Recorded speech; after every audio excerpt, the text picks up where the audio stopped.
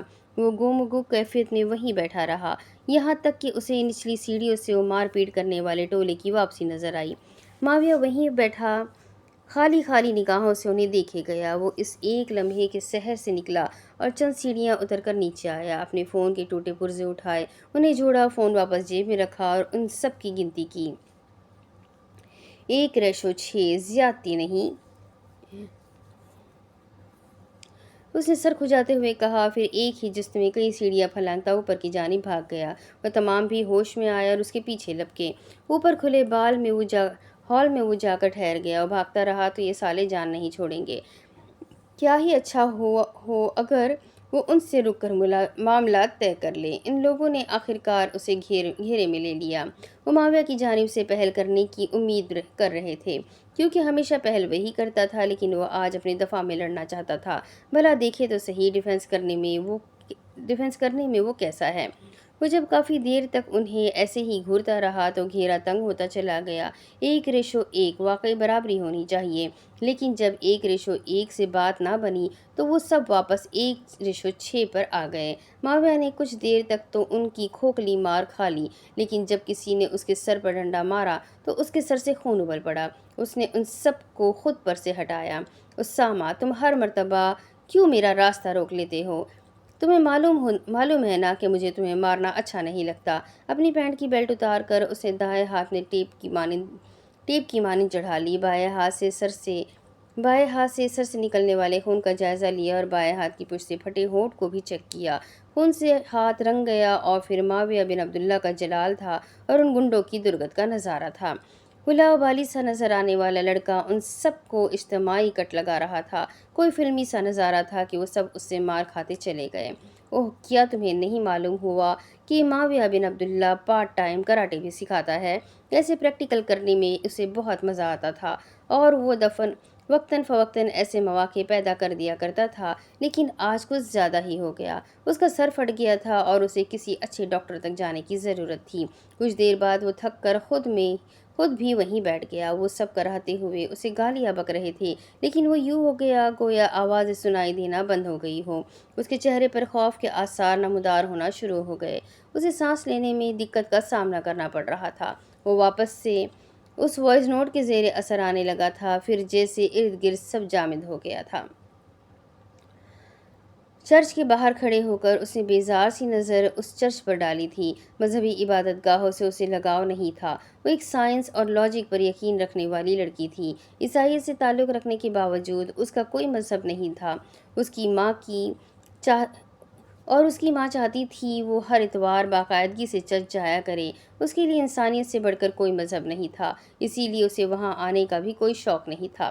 لیکن ایک ماں تھی جسے وہ خوش رکھنا چاہتی تھی، اور اینا ہرلین کی ماں کی سب سے بڑی خوشی بھی یہی تھی کہ اس کی بیٹی ہفتے میں ایک مرتبہ چرچ ضرور جایا کرے۔ اینا ہرلین اپنی روح کو پاک رکھے، اور وہ اپنی ماں کے اس فلسفے پر خوب ہنستی تھی۔ انسان کی روح اس کے اعمال پاک کرتے ہیں، مذہب نہیں۔ پھر بھی وہ روح پاک کرنے کی منطق کی بجائے ماں کو خوش کرنے چرچ جایا کرتی تھی، اور لگے ہاتھوں اسی سڑک پر موجود مسجد سے بھی ہو آتی۔ دیکھے تو صحیح یہ مسلمان کیسے اپنی روح کو پاک کرتے ہیں۔ اس کی ماں کو اس کی مسلمانوں سے بلا وجہ کی ہمدردی ایک آنکھ نہ بھاتی تھی۔ اینا دنیا کے ہر ملکوں میں موجود اقلیتوں پر ہوئے ظلم پر لکھتی اور بولتی تھی، اور کسی حد تک ایکسٹریمسٹ بھی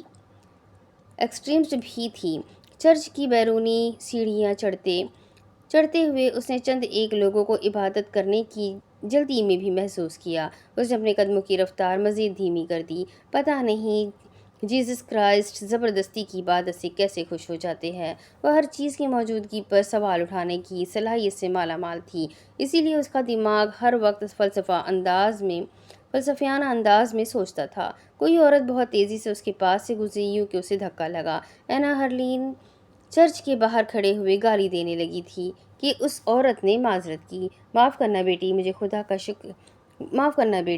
مجھے خدا کا شکریہ ادا کرنے کی جلدی تھی۔ کیوں؟ بے اختیار اس کے منہ سے پھسلا۔ اسرائیل اور فلسطین کے درمیان چند دن کا سیز فائر جو ہوا تھا، مجھے دعا مانگنے کا وقت ہی نہیں ملا، اور جنگ پھر شروع ہو گئی۔ وہ عورت کہہ کر اندر کی جانب بڑھ گئی، اور وہ وہیں کھڑی رہی۔ اگلے ہی پل اس کا قہقہا بلند ہوا۔ یہ عیسائی عورت سمجھ رہی تھی اس کی دعاؤں سے وہاں جنگ کے میدان کی صورتحال بدل رہی ہے۔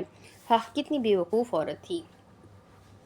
یہ لوگوں نے کیسے کیسے عقائد اپنا لیے ہیں، وہ کیسی باتوں کو آئیڈیلائز کرتے ہیں۔ نہ جانے وہ بے وقوف تھی یا یہ لوگ۔ وہ بھی اندر کی جانب بڑھی، لیکن اپنے فون پر میسج رنگ ٹون پر ایک لمحے کو رکی۔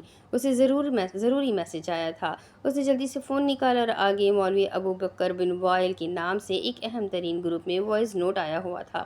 اس نے سر اٹھا کر اندر جاتی عورت کو دیکھا۔ کیا واقعی جنگ دوبارہ شروع ہو گئی تھی؟ اس نے پلے کا بٹن دبایا، اور اس قدیم چرچ کے دروازے پر کھڑے اسے سنا، اور پھر یوں لگا سب ساکن ہو گیا ہو، وہ اپنی جگہ سے ہل نہ سکی ہو۔ اب اس کے آگے کی کہانی میں آپ کو اگلی قسط میں سناتی ہوں کہ آخر کیا ایسا میسج ہے جو سب کو ملا ہے، اور جس نے سنا وہ ساکن ہو گیا۔ تو آگے یہ کہانی چلتی رہے گی۔ ناول زیادہ پیجز کا تو نہیں ہے، 221 پیجز کا ہی ہے، بٹ اس کی لکھاوٹ کے اکارڈنگ میں کہہ سکتی ہوں کہ آرام سے 15-20 تک ایپیسوڈ اس کے بن جائیں گے۔ تو دیکھتے ہیں کتنے ایپیسوڈ بنتے ہیں۔ میری کوشش رہے گی کہ جب ویک میں 3 ایپیسوڈ ہے تو میں زیادہ سے زیادہ دے سکوں۔ باقی اللہ مالک ہے، انشاءاللہ کوشش کروں گی ایز سون ایز پاسبل کر سکوں اس ناول کو بھی۔ تو میرے ساتھ بنے رہیں، آگے دیکھتے ہیں اس ناول میں ایسا کیا ہے۔ ویسے فی الحال تو پلاٹ بہت انٹرسٹنگ لگ رہا ہے، ابھی آگے کیا ہوگا یہ جاننے کے لیے میرے ساتھ بنے رہیں۔ ویڈیو کو لائک کریں، چینل کو سبسکرائب کریں، بیل آئکن کو ضرور دبائیں، کمنٹ کر کے ضرور بتائیے گا کہ آپ کو یہ ناول کیسا لگ رہا ہے۔ تو چلیے فنش کرتے ہیں اس ناول کو، اور ملتے ہیں اگلے ویڈیو میں۔ تب تک کے لیے اپنا خوب سارا خیال رکھیں، مجھے بھی دعاؤں میں یاد رکھیں۔ اللہ حافظ۔